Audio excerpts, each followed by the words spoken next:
Aqui mesmo na redação hoje, você tinha me perguntado se eu tinha algum medo na minha vida. E, Débora, eu tenho muitos medos, mas só que o maior deles é me endividar no cartão de crédito. A gente já sabe, por exemplo, que o rotativo do cartão de crédito é de longe a dívida mais cara do Brasil. Só que parece que não cansa de superar, não. Em março, os juros médios dessa modalidade subiram 2,5 pontos percentuais e alcançaram impressionantes 445% ao ano, como está mostrando aí na nossa manchete. Isso tudo de acordo com dados divulgados pelo Banco Central. Aí, para mim, particularmente, fica a eterna questão, né? Essas taxas de juros são altas por conta da alta inadimplência ou a inadimplência é alta por conta das altas taxas de juros? Débora? Olha, essa é a pergunta tipo da Tostines, né? Da bolachinha. Ah, é fresquinho porque, enfim...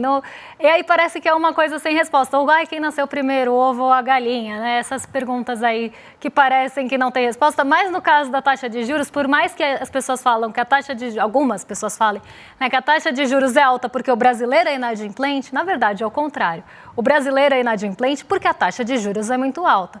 Principalmente quando a gente olha esses números de cartão de crédito que, vamos combinar, né, 445% ao ano, não é uma dívida pagável, né? Você não precisa fazer um doutorado em matemática para entender que isso não é pagável. Se você jogar numa planilha, você já vai conseguir ver ali quanto essa dívida cresce. Ainda com ressalvas aqui, porque o rotativo você só fica um mês. Mas a gente anualiza ela para poder comparar com as outras que são anualizadas também. Então você não fica 12 meses no rotativo, mas um mês já é suficiente para fazer estrago. E a alternativa que se tem ao rotativo, que é o parcelamento do cartão, ainda assim é muito alta, fica ali orbitando na média quase 200%. E aqui a gente está falando de média, gente, a gente está falando da taxa mais alta. A taxa mais alta vai lá para a casa dos 1000%, no caso do rotativo, no caso do cartão de crédito vai lá para cima também. Então a gente nem está falando aqui das taxas máximas, a gente está falando da média, né? Então tem que entender que tem taxa para cima disso, tem que entender que tem taxa para baixo disso. Mas o rotativo sim continua, e Diego, você está com toda a razão de ter medo de se endividar no cartão, porque vira uma bola de neve.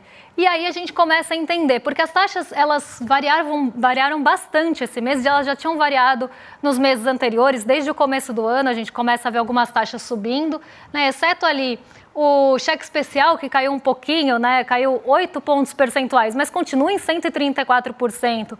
E o consignado, que teve uma variação em relação ao mês passado de 1,6 ponto percentual, o restante subiu tudo, né? Então, o veículos também caiu um pouquinho, mas meio ponto percentual em relação ao mês passado.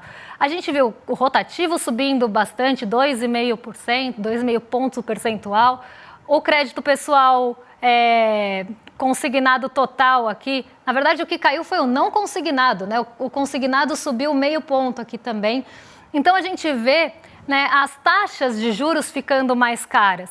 E por que as taxas de juros estão ficando mais caras? Porque a taxa básica de juros está ficando mais cara. Quando a gente entende que a Selic ela é a taxa básica de juros do Brasil, a gente consegue entender esse tipo de coisa. Por que as taxas estão aumentando? Porque a base está aumentando. Só que nada justifica, né, a não ser a concentração bancária do Brasil, isso justifica, isso ajuda a entender, né, uma taxa de 445% ao ano. Isso não é na média, tá? Isso não é justificável, isso torna a dívida impagável. Você não vai conseguir pagar uma dívida de 445% ao ano e aí vamos dar aquele benefício. Não, é só um mês. Aí depois você vai lá para 200% ao ano. Mesmo assim, gente, 200% ao ano deixa a dívida impagável. Então a gente tem uma concentração bancária, a gente tem um sistema, né, uma taxa de juros que também coloca, né, uma base muito alta já, e um sistema bancário que permite que a gente tenha essas taxas exorbitantes aqui no Brasil. E aí a dívida vai virando uma bola de neve, vai se tornando impagável, e o brasileiro fica inadimplente. Então o brasileiro é inadimplente porque a taxa de juros é alta e não o contrário.